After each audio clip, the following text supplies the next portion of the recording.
राधे राधे महाराज जी, आपके चरणों में कोटि कोटि प्रणाम। गुरु जी, हम भगवान शिव की, भगवान कृष्ण की, भगवान राम की पूजा एवं जप करते हैं एवं माँ भगवती का भी जप पूजा करते हैं, तो क्या हमें सभी का नाम जप पूजा करके सभी को संतुष्ट करना चाहिए या किसी एक को ही भजें? क्योंकि एक ही साधे प्रारंभ में क्या होता है, भक्ति का यही स्वरूप होता है जो आपने जो वर्णन किया। प्रारंभ में सबकी भक्ति का स्वरूप यही होता है। जब हम कक्षा 5 में पढ़ते थे तो शिव चालीसा, दुर्गा चालीसा, हनुमान चालीसा, ये सब एकत्रित कर, क्योंकि हमारा प्रारंभिक जो भक्ति का कदम होता है वो इसी तरह से चलता है।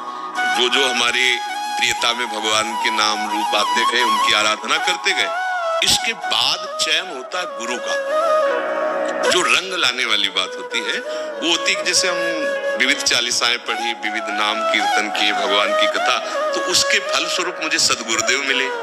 फिर सदगुरुदेव ने जो नाम दिया, सदगुरुदेव ने जो इष्ट बताया, उसको पकड़ लिया।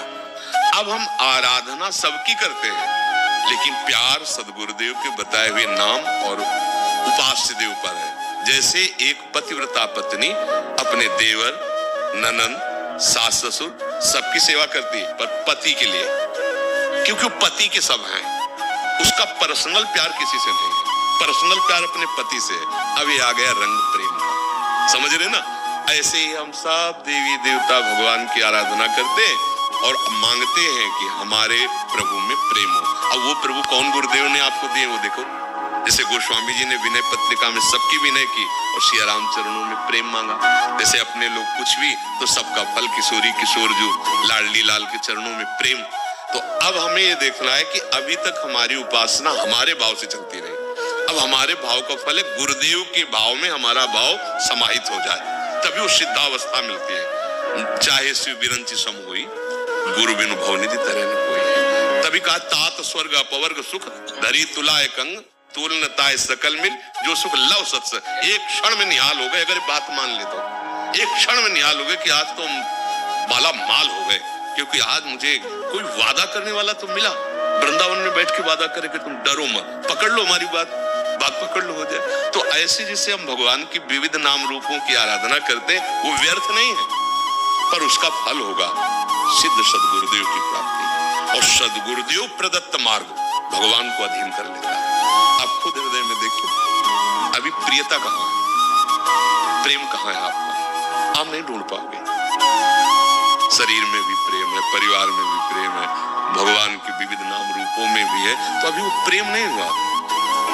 जब सबकी ममता ताग बटोरी मम पद मनहि बांध, वो काम गुरुदेव करते हैं। तो भगवान से प्रार्थना करो कि आपसे बड़ा कोई गुरुदेव है नहीं, आप कृपा करके मुझे आदेश अंदर से करो कि मैं आपके किस नाम रूप में आसक्त हो जाऊं।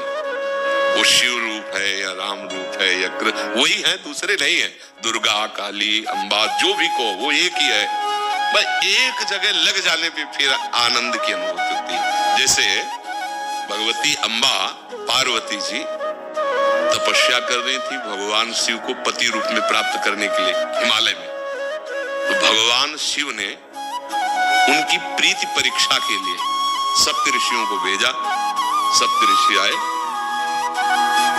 आतिथ्य सत्कार किया भगवती अम्बा ने। फिर ऋषि महात्मा आए तो अर्घ्य दिया। अम्बा से पूछा कि आप इतना कठोर तप कर रहे हैं सूखे पत्ते खाकर। अपर्णा भगवती, अपर्णा नाम से सूखे पत्ते भगवान शिव की प्राप्ति के लिए पा रहे थे। सूखे पत्ते में क्या दम होती है? घोर तपस्या। तो उनका आप किस लिए इतनी कठोर तपस्या कर रहे हैं? तो उनका आप लोग हमारी बात सुनकर हंसेंगे। हंसने का मतलब कि कहां मैं और कहां अराध बोध संपन्न भगवान शिव। उनका शिव में ऐसा क्या है? क्योंकि भगवान शिव ने ही भेजा था। चिता की भस्म लगाते हैं, मुंडों की माला है, ना कोई महल है, ना कोई सोने का श्रृंगार, ना कोई ऐसा क्या सुविधा है? चिता भस्मा लेपो गरल मसनम दिग्बट धरो जटाधारी कंठे भुजगपतिहारी पशुपति कपाली भूतेषु। क्या है? अम्बा की दृष्टि बदल गई। देखो प्रीति से कहते हैं। उन्होंने कहा आप लोगों का मत हमने सुना।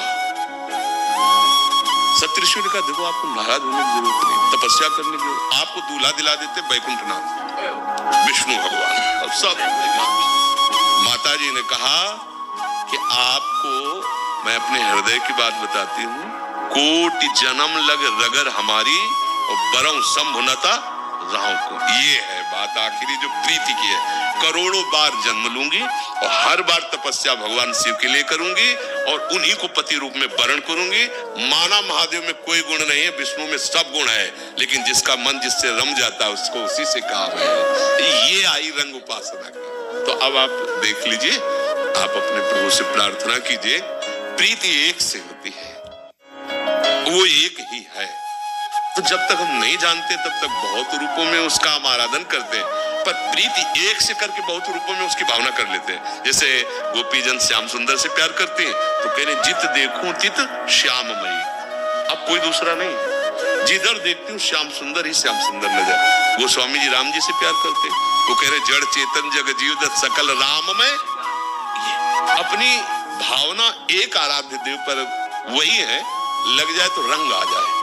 अब ज्यादा समय तो नहीं रहा, अब जीवन का ज्यादा समय तो नहीं रहा, तो अब रंग आना चाहिए।